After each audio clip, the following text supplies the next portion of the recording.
You're very close, Simone, but today I want to talk to you about what happens to brick after you build. And our wonderful sponsors, Think Brick Australia, are the masters of ingenuity when it comes to sustainability and looking after brick products. Now, you know, it's interesting. As I travel around all these master builder villages, obviously I'm on the road quite a bit, I see more and more bricks being used, more homes being built with brick. I like to think that we have something to do with that, but I think it's more to do with Think Brick Australia, making people aware of all the different designs, all the wonderful innovative things you can do with brick. Now, I'm going to talk to you about what happens after you've built with brick. Now, if you paint a substance, if you paint a wall, in about 5 or 6 years' time, what are you going to have to do? Paint it again. Hear all the guys sitting on the sofa saying, no, I don't want to do that. You've got to paint it again to make the house look good. You've got to wash it down all of the time because of the grime and the tire marks and the crayon marks and whatever other marks. You've got to make sure that it's not peeling. And in our climate, it tends to peel. It tends to dry out, however good the paint. But with brick, you don't do that. Spray it down with a bit of water, a bit of detergent. She's as clean, just as new as the day you put it up there. So you've really got to look at brick. And brick is insulating. Remember the thermal capacities of brick, and also secure. That's really important. If one of those trucks happens to go into your house, it's not going to get through a brick wall, we hope, but it might get through something else. You know, security in brick. Brick has longevity, it's sustainable, and please, please, please, it's green, it's green. Think clean, it's green. Use brick. And another thing, because brick stays relatively clean to paints and all of those sorts of things, you can use it on the inside. That saves you a lot of money. Maintenance costs money. With brick, you're saving money in your hip pocket. I'll leave you with that thought, and we'll take a commercial break. Thanks, Steve. It's great to be back on another episode of Queensland's Best Living, but I have a slight advantage on you today because I'm about to hand you over to an expert, Linda Ginger, CEO of Think Brick Australia, sponsors of our show, and the people responsible for the promotion and research of bricks in a whole new way. Linda, welcome back to the show. It's a pleasure, Simone.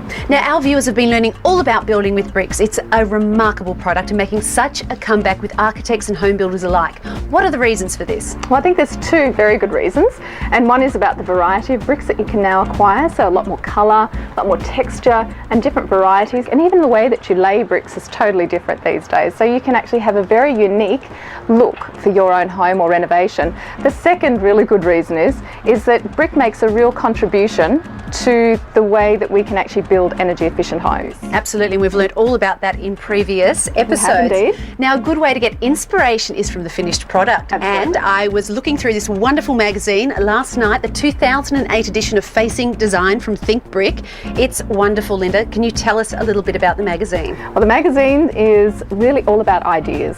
So what we've done is to be able to compile in 120 pages all the very best of brick projects across the country. So leading architects, builders and developers have made a real contribution to this magazine. Now, has it been popular? Because it's a gorgeous read. It has. Last year we distributed over 25,000 magazines. That's unbelievable. So how much does it cost and where can we get a copy of it? Well, the good news is it's free, and you can actually get it from our website at thinkbrick.com.au. Well, it couldn't get any easier than that. thinkbrick.com.au. Thank you again for joining us, Linda. Absolute pleasure, Simone. Will we see you soon? You'll see me. I'll be back. Look forward to it. Thank you. Right now, it's time for an ad break, but when we come back, we're going to get the lowdown on selling your house through an agent. Should you or shouldn't you? We'll find the answer in a minute. Thanks, Steve. We'll see you next week. Now, it's almost time for us to go too, but before we do, we've just got the results in from this year's Think Brick About Face Awards, where Australia's most respected architects were asked to fulfil just one task: to innovate with brick. Earlier in the series, we showed you the 6 finalists, specifically selected for their ability to push traditional boundaries and explore the endless possibilities that bricks bring to architecture in the 21st century. There was Melbourne firm Bellamo & Cat, with their striking building-cum-sculpture that promotes the use of public transport. The transformed pre-war building by Adrian LaHood, designed to be a creative hub centred on film. Western Australian firm Pendle & Neil created a new art centre in the heart of the city. There was the colourful community centre in Brisbane's suburbs by M3 Architecture. Melbourne's Rowan Opat designed a new residential tower above South Yarra Railway Station. and the Sydney practice Choi Ropier focused on breathing new life into the city's laneways. And as you can see, all of them were pieces of brick art. The judging was going to be tough, so we sent our cameras down to this prestigious award ceremony in Sydney to see who would take out this invitation-only design ideas competition. Well, a surprising thing happened, because the winners were Pendle and Neil with their amazing exploration of light and space, and M3 Architecture with their study of colour and the artistic potential of bricks. This year's entries underwent the scrutiny of an esteemed architectural jury, and as it turns out, they thought the two firms deserved the big prize. And it seems Australia's architects agree. Casting their votes online, they gave the esteemed Peer Award to Pendle and Neil as well.